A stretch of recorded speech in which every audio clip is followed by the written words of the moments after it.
एक जंगल में एक कौवी रहती थी जिसका नाम गोरी कौवी था। गोरी कौवी का पति कालू कौवा हर समय अपनी पत्नी से लड़ाई करता था क्योंकि उसकी पत्नी ने एक बेटी को जन्म दिया था और कालू कौवे को बेटा चाहिए था। आज तो कालू कौवे ने गोरी को डंडे से मारा था। काली शक्ल वाली, चल निकल जा मेरे घर से, या फिर मुझे दूसरी शादी ही कर लेने दो ताकि मेरा भी बेटा हो। पति जी, मुझ पर दया करें, मुझे घर से ना निकालें। मैं सारे काम करती हूँ, मैं आपके लिए दाना भी लाती हूँ और अपनी बेटी के लिए भी। मेरी बेटी आपका क्या खा ले रही है जो आप मुझ पर इतना अत्याचार करते हैं? तुम 10 अंडे भी दोगी तो उनमें से भी बेटियां ही निकलेंगी क्योंकि तुम मनहूस हो तुम। ऐसा कहते हुए कालू कौवा घर से बाहर चला जाता है। मम्मा, पापा ने आपको मारा, मेरी वजह से मारा है ना आपको पापा ने? नहीं मेरी बेटी, ये सब मेरे भाग्य में था। मैंने ही पसंद की शादी की थी आपके पिता से। आप घर में ही रहें, मैं आपके लिए भोजन लेकर आती हूँ। फिर गोरी कौवी भोजन की खोज में निकल जाती है। थोड़ी दूर नदी के पास रानो चिड़िया और हरियाली तोती बैठी हुई थी। गोरी कौवी वहाँ चली जाती है। गोरी, लगता है आज फिर आपके पति ने आपको मारा है। हाँ चिड़िया, वो हर समय मुझसे दूसरी शादी करने का कहता है और अगर कोई भी बात करूँ तो मुझे मारना शुरू कर देता है। गौरी, ऐसे पति को सबक मिलना ही चाहिए। अगर मेरी बात मानो तो तुम उसकी दूसरी शादी कर ही दो, फिर देखना कैसे सीधा होगा वो। हरियाली, दूसरी शादी कर लेने से मेरा पति कैसे सीधा हो जाएगा? वो तो मुझे घर से ही निकाल देगा।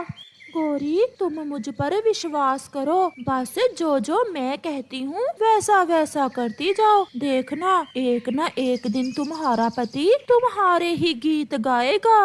हरियाली बहन, अगर आप मेरी जिंदगी में खुशियाँ ला सकती हैं तो फिर मैं आपकी हर बात मानने के लिए तैयार हूँ। तो फिर मुझे तुम्हारे पति की दूसरी शादी एक ऐसी कवि से करना होगी जो चंद दिनों में ही उसे सीधा कर देगी। शाम को हरियाली कालू कौवे के पास जाती है और उससे कहती है, कालू, मैंने गोरी को मना लिया है। मैं और गोरी अपने हाथों से तुम्हारी दूसरी शादी करेंगी। हरियाली, क्या तुम सच कह रही हो? हाँ कालू भैया, हम कल ही तुम्हारी दूसरी शादी कर देंगे। फिर दूसरे दिन गोरी कौवी और हरियाली कालू की शादी कर देती हैं। कालू की दूसरी पत्नी तो दुल्हन बनी बहुत सुंदर लग रही थी। आज तो कालू भी बहुत खुश था। हरियाली, मुझे तो विश्वास नहीं हो रहा कि मेरी पत्नी ने अपने हाथों से ही मेरी दूसरी शादी कर दी है। पति जी, मुझे आपकी खुशी चाहिए। जैसे आप खुश ऐसे ही मैं खुश हूँ। फिर वो सब कालू की दूसरी पत्नी को बिहाकर घर ले जाते हैं। कौवा और कौवे की नई दुल्हन बैठे हुए थे। गोरी कौवी भी अपनी बेटी के साथ बैठी हुई थी जब उनके दरवाजे पर दस्तक होती है। कालू दरवाजा खोलता है। कौन हो तुम और किससे मिलना है? मेरा नाम बूरा है, मेरी दीदी का घर यही है ना? पति जी, इसे अंदर ले आए, ये मेरा भाई है। फिर कालू कौवा उस कौवे को घर में ले आता है। दीदी, मेरा आपके बिना दिल नहीं लग रहा था। माँ ने कहा कि मैं आपके पास ही चला जाऊं। मुझे पता है, बहुत प्यार करता है मेरा भाई मुझसे। तुम आज से मेरे साथ इसी घर में रहोगे। कालू ये सब देखकर बहुत हैरान था। नई नई शादी थी इसलिए वो अपनी पत्नी को कुछ नहीं कहता। पति जी, ले, आपको बेटे की इच्छा थी, आपको बेटा मिल गया। अपने साले को बेटा बनाकर रख लेना घर में। ऐसा कहते हुए गोरी हंसने लग जाती है। फिर दूसरे दिन कालू जब शाम को घर वापस आता है तो घर में खाने को कुछ भी ना था। मुझे खाने को दो कुछ, पिंकी। पति जी, थोड़ा सा तो दाना था, वो तो मैंने और मेरे भाई ने खा लिया। आप अपने लिए और दाना ले आए। अब तो मेरे हिस्से का भोजन तुम्हारा भाई ही खाया करेगा। कालू भूखा ही घर से बाहर निकल जाता है। ये दूसरी शादी करके तो मैं नई मुसीबत में फंस गया हूँ। अपना पेट भरूं या अपनी दूसरी पत्नी का या उसके मोटे पेट वाले भाई का। ऐसे ही कुछ दिन गुजर जाते हैं। गोरी अब पहले से खुश थी क्योंकि कालू दाना लाता जो उसकी दूसरी पत्नी और उसका भाई खा लेते और कालू फिर से दाना लेने चला जाता। उसे तो उसी काम से फुर्सत ना मिलती थी।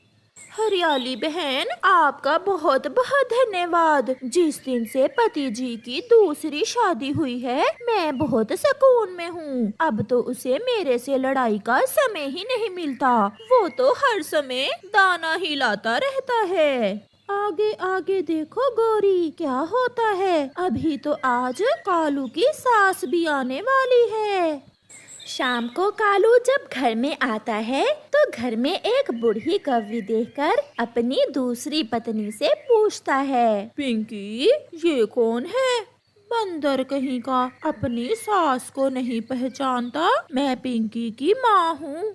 पति जी, माँ जी घर में बहुत अकेली हो गई थी। मैंने सोचा कि माँ को भी अपने पास ही बुला लेती हूँ। इतना बड़ा घर है, मेरी सौतन अगर इस घर में रह सकती है तो मेरी माँ क्यों नहीं।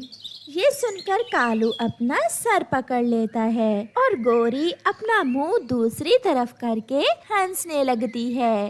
पति जी, माँ भूखी है, कुछ खाने को तो ले आए। वो दाना जो मैं शाम को लाया था वो कहाँ है? पागल है मेरा जवाई जी भी। बेटा, मैं दाना नहीं खा सकती, मेरे तो मुंह में दांत ही नहीं है। मैं तो मीठे मीठे फल खाती हूँ। जाओ और मेरे लिए मीठा फल लेकर आओ और जरा जल्दी आना। जाओ जाओ बेटा। कालू चुपचाप मीठा फल लेने चला जाता है।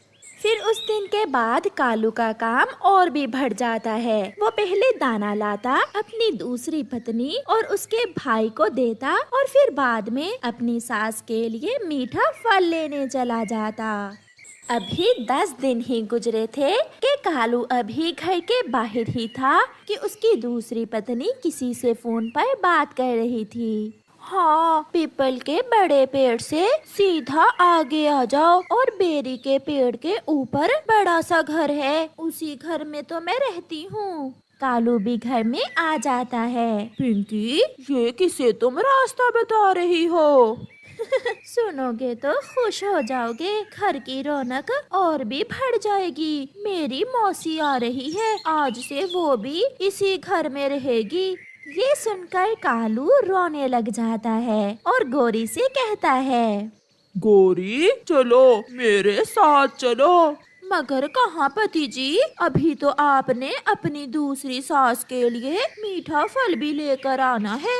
मगर कालू अपनी बेटी और पहली पत्नी गोरी को साथ लेकर घर से बाहर चला जाता है और कीकर के पेड़ पर एक टूटे हुए घोंसले में जाकर बैठ जाता है।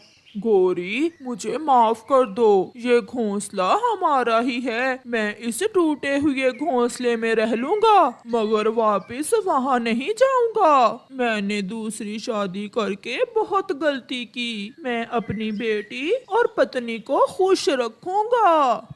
ये सुनकर गोरी बहुत खुश हो जाती है और फिर कालू लौटकर वापस घर नहीं जाता और कालू के सर से दूसरी शादी का भूत उतर जाता है।